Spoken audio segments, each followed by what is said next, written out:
Olá, meu nome é Pedro Lopes da Molina, eu sou estudante, estou no quarto ano do curso técnico em Química na Fundação Liberato em Novo Hamburgo, e junto com a minha colega Érica Gabriela de Matos, nós desenvolvemos essa pesquisa intitulada Avaliação in vitro dos efeitos medicinais do extrato de espinheira santa no tratamento de úlcera péptica.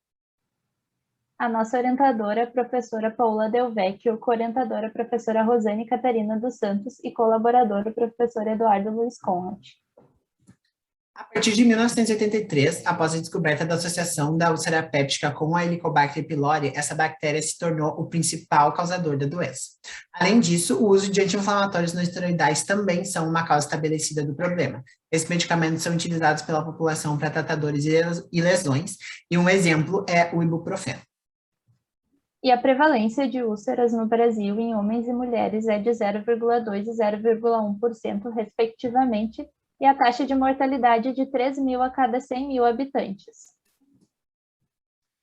Nosso corpo ele passa por diversos processos oxidativos, isso é uma coisa comum, mas quando eles ocorrem de maneira desregulada, geram um excesso de radicais livres. Esses radicais livres, durante a ulceração, agravam o problema, então eles estão relacionados com a causa da úlcera também. E a Maithenus ilisfolia, que é a planta do nosso estudo, é nativa da região sul do Brasil e é um conhecimento popular há muito tempo já de que ela possui eficiência no tratamento de problemas estomacais.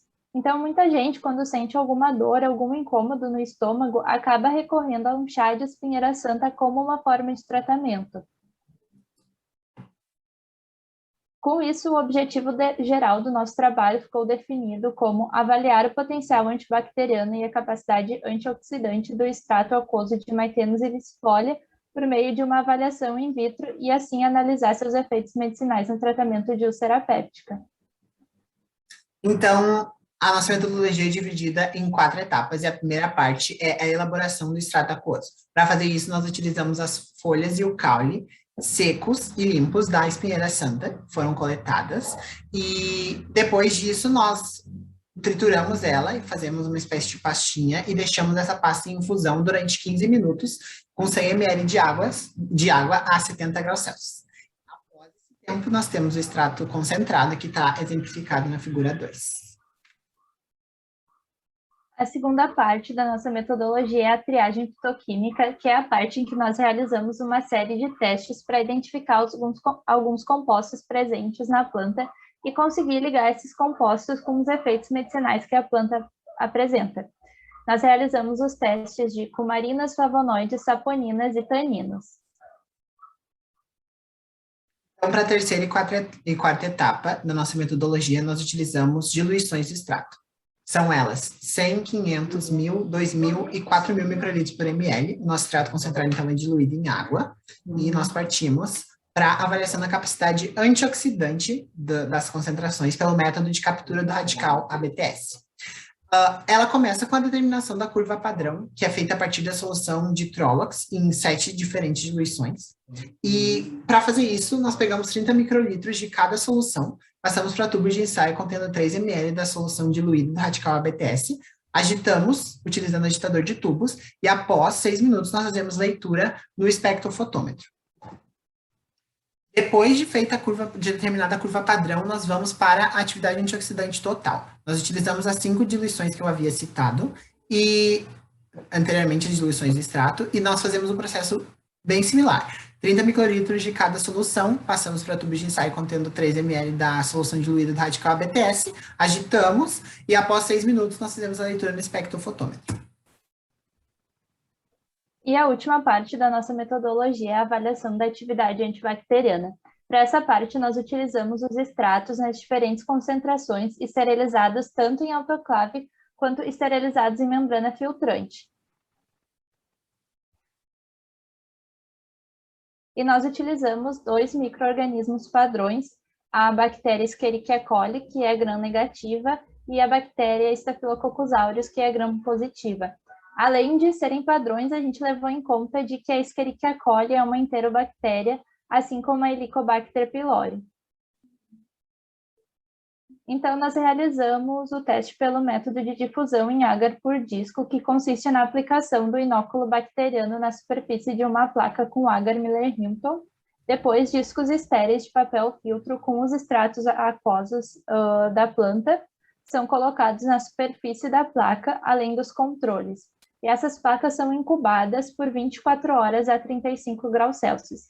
E após esse período é feita a medição dos halos de inibição, e essas zonas de inibição do crescimento bacteriano são relacionadas ao grau de inibição do extrato relacionado com o antibiótico.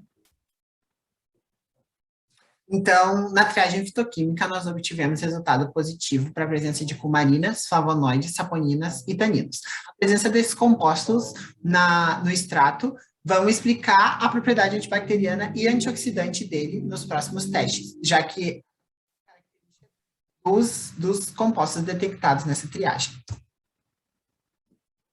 Então, na capacidade antioxidante, nós preparamos, então, a curva de percentual de inibição em função da concentração de Trolox, e o coeficiente de determinação atingiu um valor elevado, 0,991, e significa que cerca de 99% da variabilidade dos dados é explicada através do modelo ajustado. E quando a gente parte, então, para ver como é que foi essa ação antioxidante, nós percebemos que a maior ação inibitória foi detectada na amostra mais concentrada, de 4.000 microlitros por ml, e com média equivalente em Trolox igual a 9,5 mais ou menos 0,26 miligramas por ml. Além disso, a atividade antioxidante foi diretamente proporcional à concentração do extrato, ou seja, os extratos mais diluídos apresentaram menor capacidade antioxidante e os mais concentrados apresentaram maior capacidade antioxidante.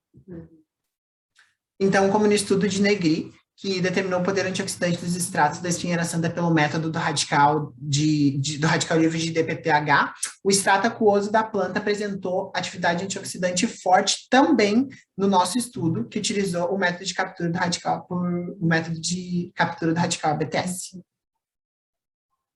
Agora, quanto aos resultados do teste de difusão em agar por disco dos extratos autoclavados, os extratos mais diluídos não apresentaram inibição frente à E. coli, mas todos, com exceção de 2.000 microlitros por ml, apresentaram inibição frente a Staphylococcus aureus, sem diferença significativa entre as concentrações. Agora, quanto aos esterilizados em membrana filtrante, todas as concentrações apresentaram inibição frente à E. coli, sem diferença significativa entre elas, e, com exceção da primeira concentração, a mais diluída, todas apresentaram inibição frente a Staphylococcus aureus, e as concentrações mais diluídas apresentaram um percentual de inibição com relação ao antibiótico menor do que as mais concentradas. E as mais concentradas apresentaram um excelente percentual de inibição de até 109,21% com relação ao antibiótico testado. Agora, comparando diretamente os resultados dos extratos autoclavados com os esterilizados em membrana, os esterilizados em membrana apresentaram um percentual de inibição maior. Isso pode ser devido à degradação de compostos termoláveis que possuem capacidade antibacteriana, ocasionada pela alta temperatura da autoclave. E, como citado no estudo de Negri e colaboradores de 2009, plantas medicinais são sensíveis às altas temperaturas e essas podem causar alterações na quantidade e na qualidade dos princípios ativos da Maithenus ilicifolia. Então, o nosso extrato apresentou em sua composição compostos bioativos, capacidade antioxidante e potencial antibacteriano nas diferentes concentrações.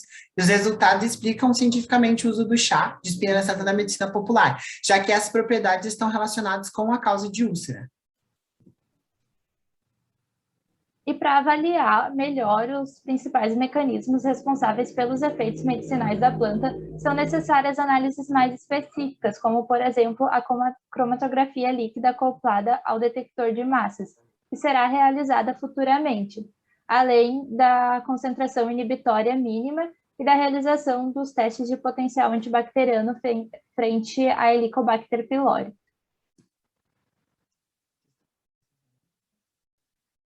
A nossa apresentação. Muito obrigada pela atenção.